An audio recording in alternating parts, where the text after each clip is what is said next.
Welcome to the Ruby on Rails tutorial screencast, lesson 2, a toy app. In this lesson, we'll develop a toy demo application to show off some of the power of Rails. The purpose is to get a high-level overview of Ruby on Rails programming and web development in general, without getting too bogged down in the details. Even though the app is only a toy, by the end of the lesson we will have deployed a live database-backed web application to a production environment. As in lesson 1, we'll get started by generating a new application. Remember, that's Rails new and then the name of the app, in this case toy app. And I really do recommend using the exact version. You're welcome to use the version that's in the book, but this is the one that I used in the first lesson, so I'm going to stick with it. As we'll see, in fact, it's already changed. They pushed out a new version of Rails 4.2 beta, it's beta 2, the same day that I cut the first screencast, which is why it's important to use the version at the URL I'm about to show you, instead of the one you see in the screencast. So let's go here. So we want to go to toy app gem file .railstutorial.org, and this will forward to GitHub. And so you should use this version, whatever you see here. Not what you see on the screen, what you see at this URL. And so this goes in the gem file.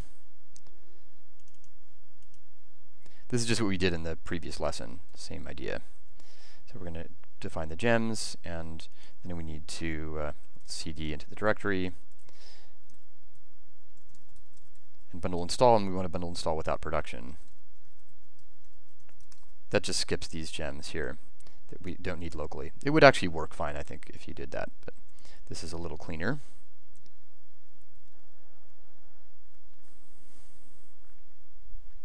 Right, so this is the kind of thing that absolutely will happen. It says, oh, this isn't what I expected. It didn't work. But don't panic. Just read what it says. It says at the bottom, running bundle update will rebuild your snapshot from scratch. So maybe that'll work. This is what happens when you change a Rails version in the gem file. It's different. It's 4.2.0.beta 2, and we generated this with beta 1.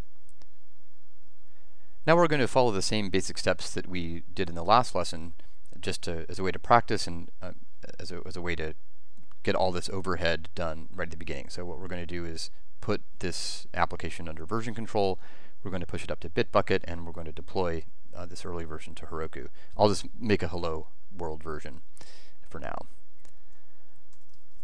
So we first initialize the repository, add all of the files,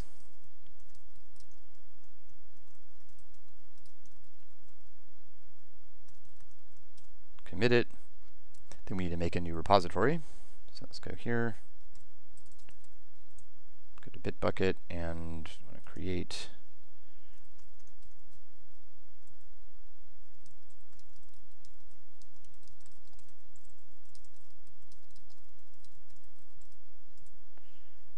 it, and just follow the instructions. I have an existing project.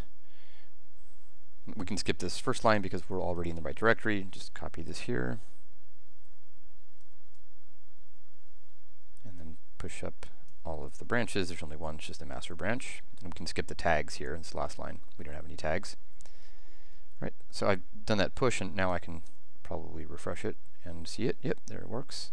Source, app, controllers, application controller, etc. So that's good. And let's go here and let's deploy it. Oh, actually, no. Let's make it hello. Let's do the hello world.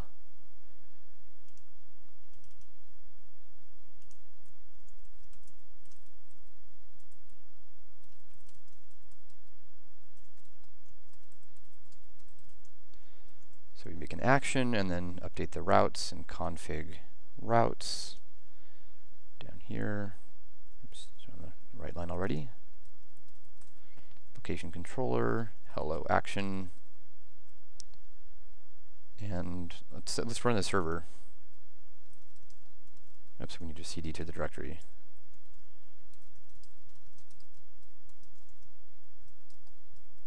The binding IP and the port will tell Cloud9 the right place to run things.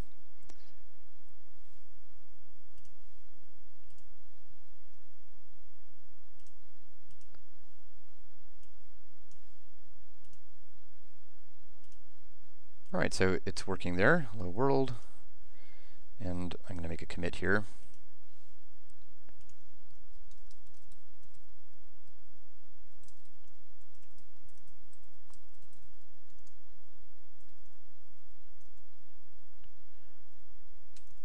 And that's so that oh man, the exclamation point doesn't work.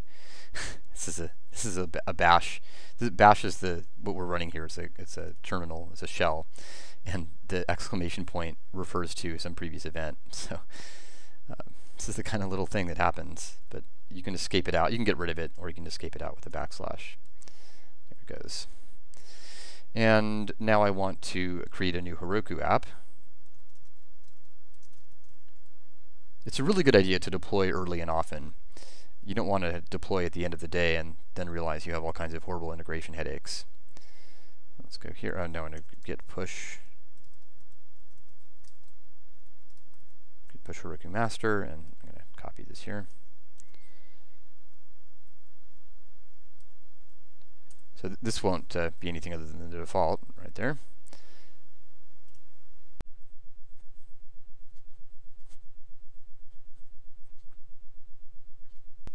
Let's take a look at it. There we go, hello world. All right, everything's working, and now we're ready to actually start making this toy app.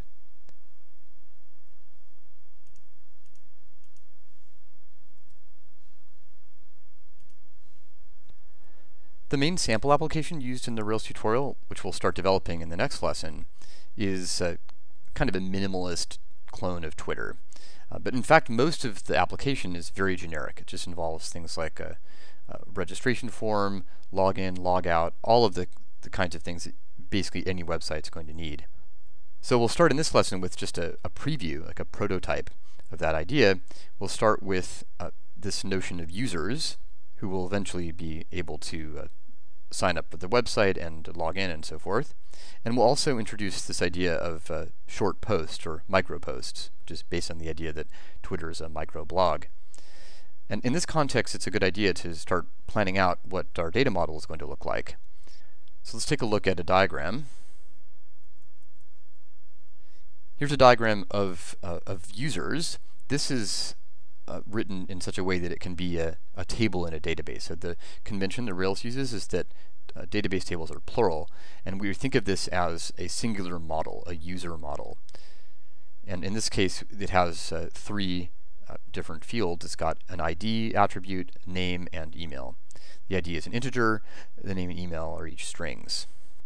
So one of our tasks is going to be to translate this little diagram into a code and actually have our application be able to manipulate these users. Meanwhile, these short posts or micro posts will look like this. In this case, there's again a unique ID, this is an integer that identifies the micro post, and then there will be content, which actually could be a string because it's going to be just a small amount of content. That would actually fit inside a string, but we want to think of this as a text field, and in fact, the entry form when you actually look at the web page is for a text field. This also gives us some flexibility going forward if we decide we want to relax the length restriction. And then there's a user ID field that is an integer. It identifies the user who made the micropost. We're going to get started with this toy application by using Rails generate.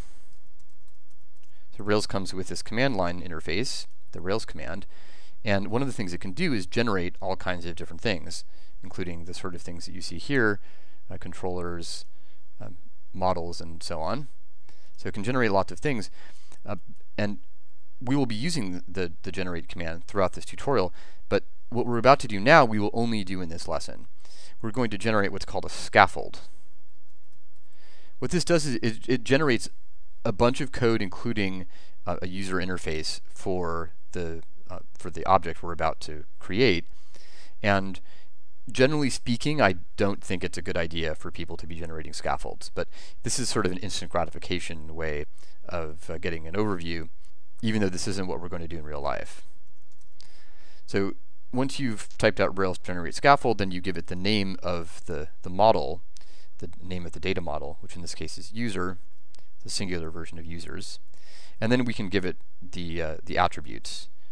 Now if you look here, there's the ID, name, and email. Now, it turns out that Rails will automatically create this ID field for us. We don't need to do that. But what we can do is, at the command line, tell Rails that there's a name, it's a string, and an email address, it's also a string. That command generated a file called a migration. It's under db migrate. You can take a look at it. Don't worry about what this actually says. This isn't important at this point. We'll be talking a lot more about this later on. But the idea is that this lets us manipulate the database. We get to change the data model that the database represents. So what I'm going to do here is run the migration from that file. For safety, it's a good idea to type bundle exec. This makes sure to execute the command that I'm about to type using the exact gems specified by the gem file. But in a lot of contexts, including on the Cloud IDE, it's often possible to skip this step. But if it doesn't work, you should definitely try bundle exec. So this is the rake command. This is a very general tool for building software and making things happen in specifically with respect to Ruby applications, although it can be used in other contexts as well. And then we type db:/migrate. So this will update our database with the data model. Let's take a look at what that did for us. Go here to our application. Now this is the same hello world that's just at slash, but that scaffold gave us some other URLs. So for example, let's go to /users. So you can see that the scaffold command generated a basic user interface. So we can, for example, click on new user, and type in name,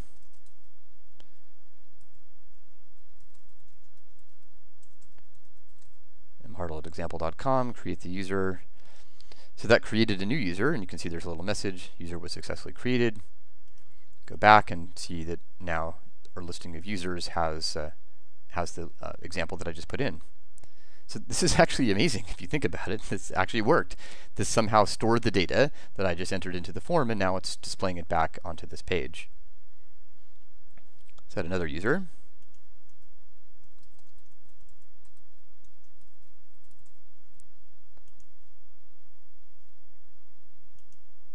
And we can also edit a user.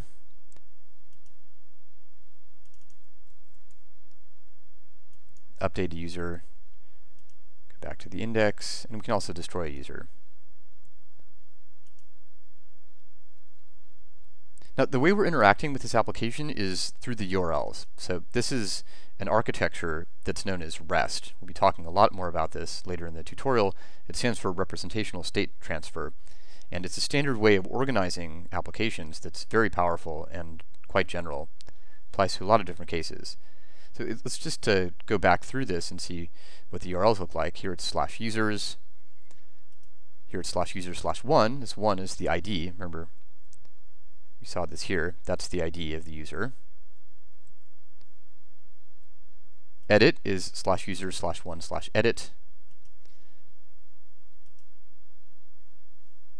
And the other URLs that happen when you click destroy or when you click create user or update user are happening under the hood in the sense that we don't actually see them exposed, but they're being handled internally by Rails.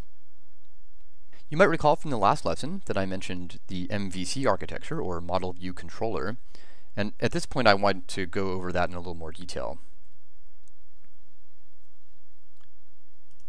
Here's a diagram of MVC. Let's just follow the numbers and go through and get a sense of what's happening in this application. So first of all, we would go to /users, that's step 1, and that hits the Rails router. So let's go over here and take a look at that. It's in config routes. And the router routes /users to the index action in the user's controller. You might wonder where that is in this file, and the answer is it's happening here. There's a magical line that creates a bunch of different routes for us, and that essentially maps something like /users to the index action in the user's controller. So let's take a look at the user's controller. It's It's an app controllers, users controller.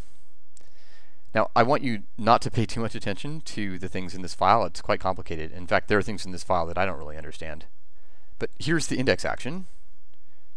And what this is doing is this is creating what's called an instance variable at users, and that's equal to user.all. So let's look back at our diagram. So step 2 is mapping to the index action in the users controller. Step 3 is to talk to the user model. That's what this is doing. Capital user here is the user model. You might be able to guess where that is. It's in app models, user.rb. You can see the file is practically empty. This little character here in Ruby indicates inheritance. So there is a class that defines a bunch of different functionality called active record base, and user automatically has all of that functionality by virtue of inheritance. Again, we'll be talking about this in more depth later in the tutorial if this material is new to you. So step 3 is to make a call to the user model, and then the user model actually talks to the database. That's the part of MVC that's responsible for interacting with the database that actually stores the data that persists it from one request to the next and so on. So step 4. Step 5 is to pass that result back to the controller. So you can see here, that's this. That's where user.all is returning all of the users and putting it in this variable. And that's at users here, and that's number 6. And that then goes to the view, which is index.html.erb. ERB stands for embedded Ruby, by the way. Again, we'll be talking a lot more about this later. So it's an app views, users, and index.html.erb. And what this file does is that it goes through each of the users, and for each of the users it displays the name, email address, and then some links to show, edit, destroy.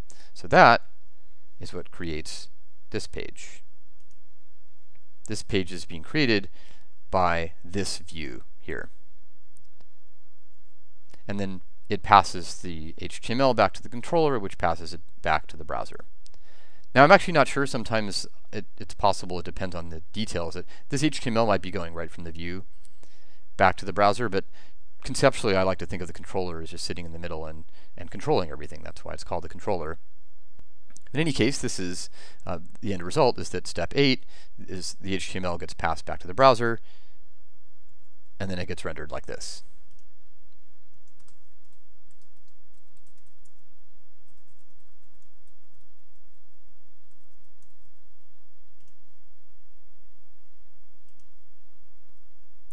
It's conventional in web applications for slash, which is just this, to be some sort of index page. So as a final step in discussing this, this user scaffold, I'd like to change this page from hello world to the user's index. See if you can figure out how to do this. Of course, I'm about to show you, but this is a good practice. So here are the routes. Well, first of all, let's get rid of this hello action that we don't need anymore. Right, in the routes here, the root route is being routed to the name of the controller, which now we want to be, we'll take a look over here, it's plural. This is a convention in Rails. It's the user's controller, and we want it to be the index action. Okay. It's right here. So let's save that and see if it worked. Look at that. So now it's kind of funny that I keep calling it slash, but if you put the slash on it, it disappears. But this is called slash. This is the root route. And now it's, in fact, connected to the user's index. Before leaving this user model and moving on to the micropost data model, I'd like to make a few comments just evaluating this thing we've made.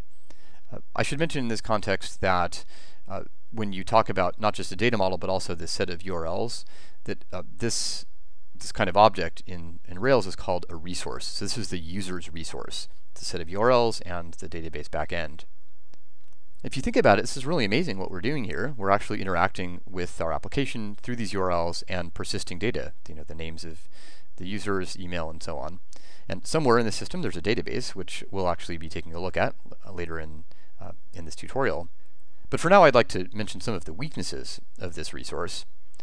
One of the problems we have is that there are no data validations. So for example, I can just create a new user with a blank name and email address. That's not the kind of thing that you would ordinarily allow on an application that has users signing up. There's no sense of authentication, for example. There's no way to have protected pages. In other words, there's no way to have someone be able to log in. Users can't log into this site. It's just everything is exposed to everyone. There are no tests of anything. There's no automated tests of our application. And that's actually not quite true. There are tests generated by the Rails generate command. But there are no tests that do anything very useful. In particular, there are no tests of validations or authentication or anything like that. There's no layout, there's no styling, there's nothing that looks anything like a real application. This is clearly just a stub. And finally, we have no real understanding. Like this application code here that was generated is just overwhelming. If you're new to Rails, there's just so much going on here. So throughout the rest of this tutorial, we're going to build up these ideas piece by piece, so that by the end of this tutorial, you'll understand basically everything in this file. The thing that we won't cover is, and I don't really understand all that well, is this line. We won't be talking about these JSON renderings. But everything else we'll be covering in this tutorial.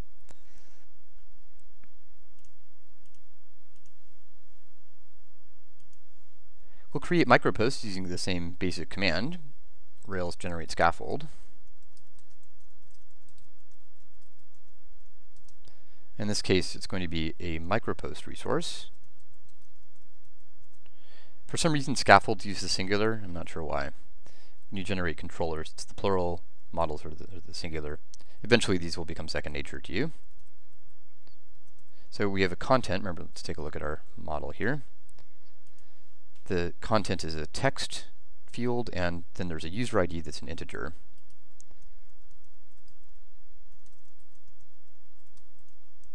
There's actually a second way to do this association between microposts and users, which we'll talk about later in the tutorial. That'll be lesson 11.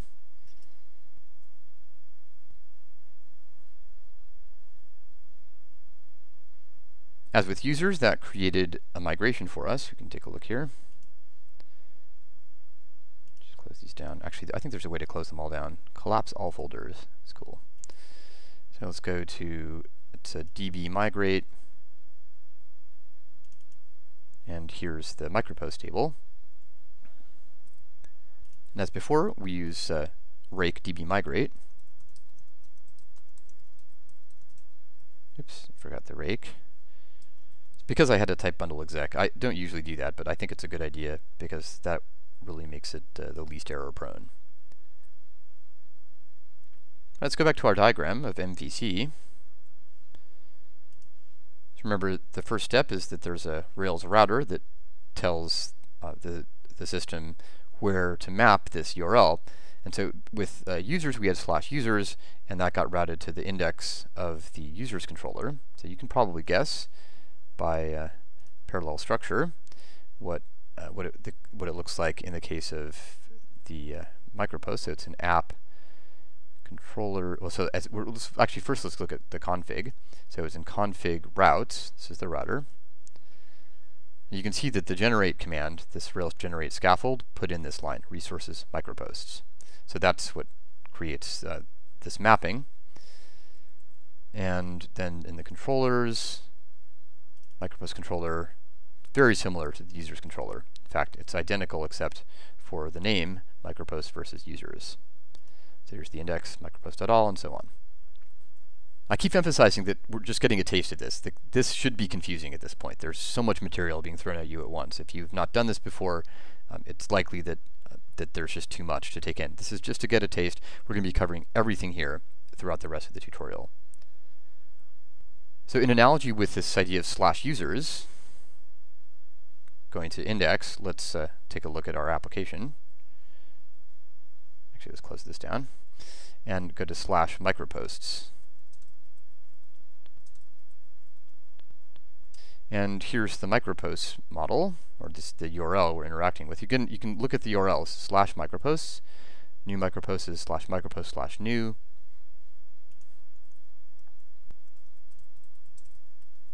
Make first micropost, and we can put in a user and say that's user 1, create the micropost, go back to the index page.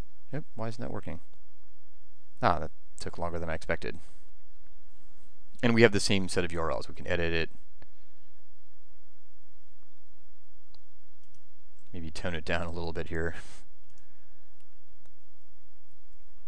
But you can see that it's basically the same pattern that we had with the user's resource.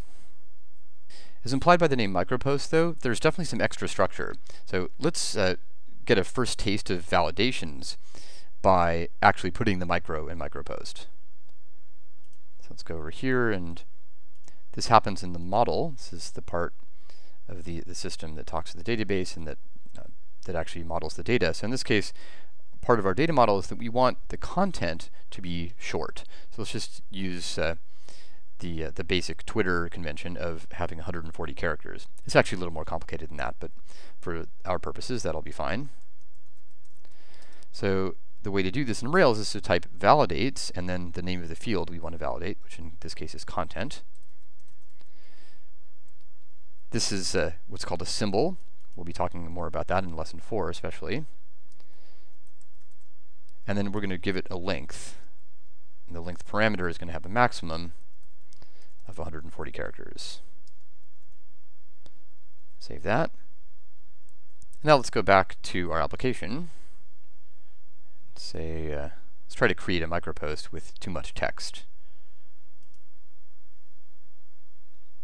My favorite way to get a long amount of text is to go to my text editor, which in this case is Sublime Text.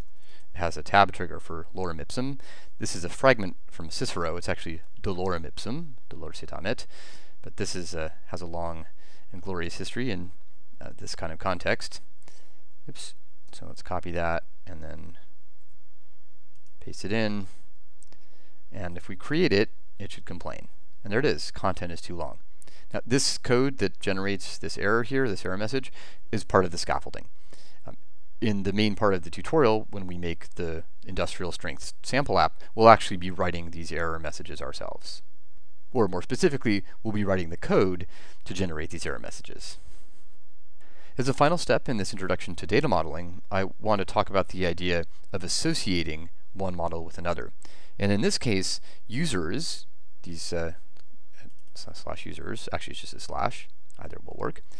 Users in general will have potentially many microposts. So there's an association between users and microposts. Let's look at a diagram of that. This is a diagram of the kinds of rows that you might see in a database. Here's the micropost table with a row for each micropost and a users table with a row for each user. So the user ID here links into the user underscore ID field of the micropost table. And so you can see here that the first two microposts both belong to the first user, and the second micropost belongs to the second user. And so this first user has many microposts. There are two. The second user also has many microposts. It just happens that there's only one, but there could be multiple ones. The way to express that relationship in Rails is to use has many and belongs to. So let's open up our user model. That was the go to anything here, go to anything, either Command E or Command P, and then you can change it up if you're on Windows. It's a really useful way of finding a file if you know the name of the thing you're looking for, instead of having to navigate in this navigator here. So what we want to say here is that a user has many microposts, and a micropost belongs to a user.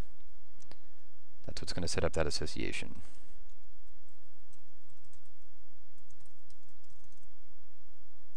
Now later on we'll be actually expressing that relationship through a web interface, but I don't want to build that right now. It's a little bit too complicated this early in the tutorial, so I want to show you how this works using a really powerful tool called the Rails console. Let's take a look at that.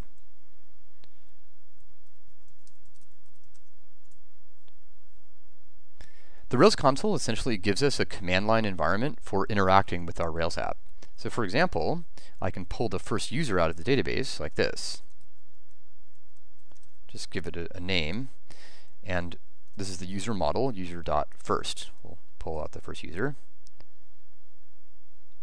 One of the things that the console shows you is this raw SQL. This is the structured query language understood by databases, or at least the kinds of databases we'll be using. But it's not important at this stage to worry about what this command is doing. It's just a useful thing to be able to map this Ruby to the SQL, especially in case you're familiar with SQL already. We can access the different attributes of this user like this, just using the dot command. User, first user dot name, Michael Hartle, email, and so on. But we can also use this.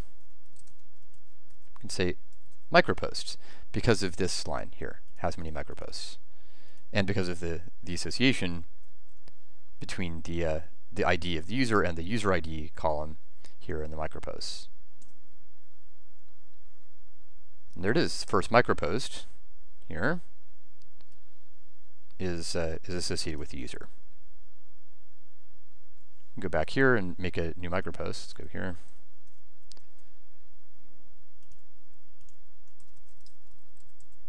Also associated with user 1. And we can go over here and just run it again. And so this is actually a subtlety. You can see that it didn't show up, and that's because this user here is the one that is just in memory in our application or in this console. So what we could do is we could redo this. We could do first user equals user.first. That will work. But there's a fancier way to do it, which is to reload it. You can do this. You can actually chain these methods together, which means just having one after the other. You can reload the user, and there's the second post. Just to recapitulate, start from scratch, pull the user out of the database, and there it is.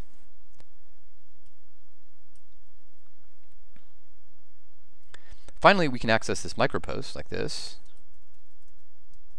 Just say this micropost is the first user.micropost.first. Just pull that out. And then we can ask the micropost, what's your content? And because of this line that belongs to user, we can also ask the micropost who its user is.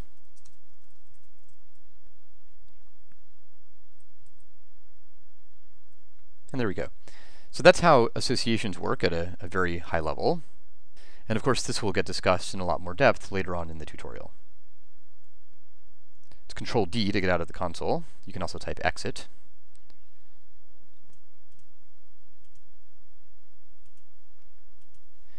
We're going to deploy the application to production, but before moving on to that step, I'd like to discuss some of the inheritance hierarchies that we're using in this lesson. This discussion is mainly for those who have a background in object-oriented programming, but it's not going to do you any harm to get a quick overview if you haven't seen this before. So let's take a look at this. This is the inheritance hierarchy for the models. So we have active record base. This is the base class that has a bunch of things like the methods we just saw, like all, like user.all or user.first. That all happens inside of active record base. And both the user and micropost models inherit from active record base, so they automatically get all those methods. Take a look at the models.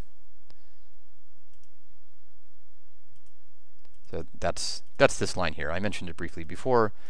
This syntax here is inheritance in Ruby. The inheritance hierarchy for controllers is a little bit more complicated, but just slightly. There's an action controller base, an analogy with active record base. And then there's another controller that sits between the controllers we generated, called application controller. It's this.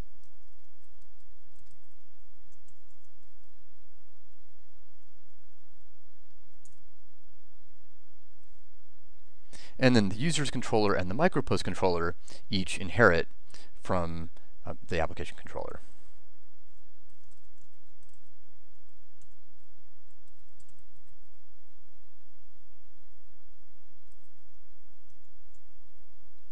See here, same syntax. The reason for the second tier here, for this extra layer, is because it's very convenient to be able to put things in the application controller that apply to all of the controllers in the application. And if it weren't for this layer, we would have to actually edit somehow action controller base. But that's part of the Rails framework itself. It's not exposed to application developers.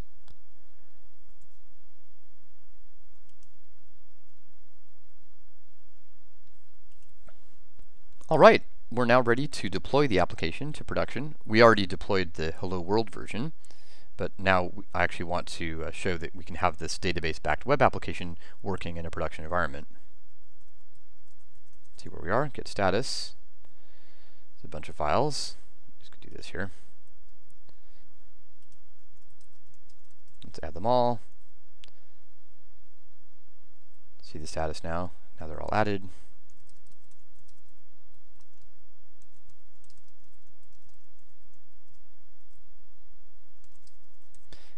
Just out of habit, I'm going to push this up to the remote repository. This is Bitbucket. And then I can push it up to Heroku.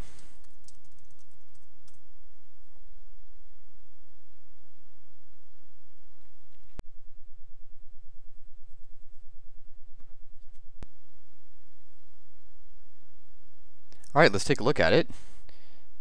Think about what's going to happen here. Is this going to work? It's at, where was it? Rocky Retreat. Oh, we're sorry, but something went wrong. Uh-oh. Let's see if we can figure it out. This is good practice. Look at the logs. Let's take a look at the log here and see if we can figure out what might be the problem. So let's look at action view template error, PG undefined table, relation users did not exist. So there's a bunch of stuff here, all kinds of detail. But it's a really useful skill to acquire, to be able to look at this log and not be intimidated by it and say, I'm just going to look at it, maybe I can figure it out. So this is a huge hint. This means that the users table in the database doesn't exist, which is true because remember the way that we created that table locally, the way that we actually prepared the database was to run a migration with rake db migrate. So we have not told Heroku about our data model. That means that we need to run the migration to Heroku as well. So let's do that. The way to do that is with the Heroku command, this is the command line interface, then the word run, so Heroku run, and then the thing we want to do, which in this case is rake db migrate.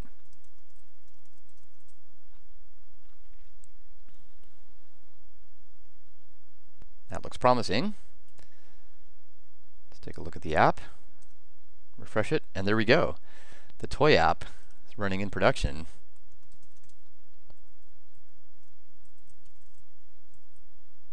Create user.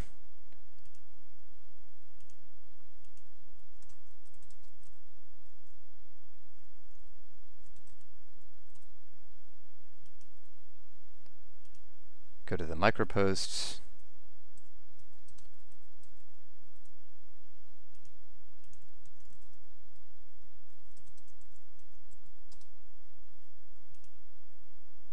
Create a new micropost and give it too much content.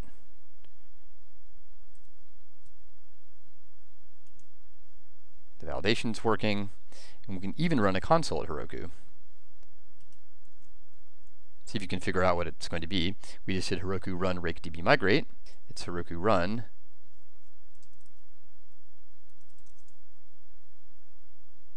It wasn't quite a perfect analogy. It's not Heroku run Rails console. It's Heroku run console. And now we can do this. User.first. There's the user.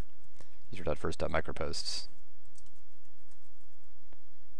And there it is.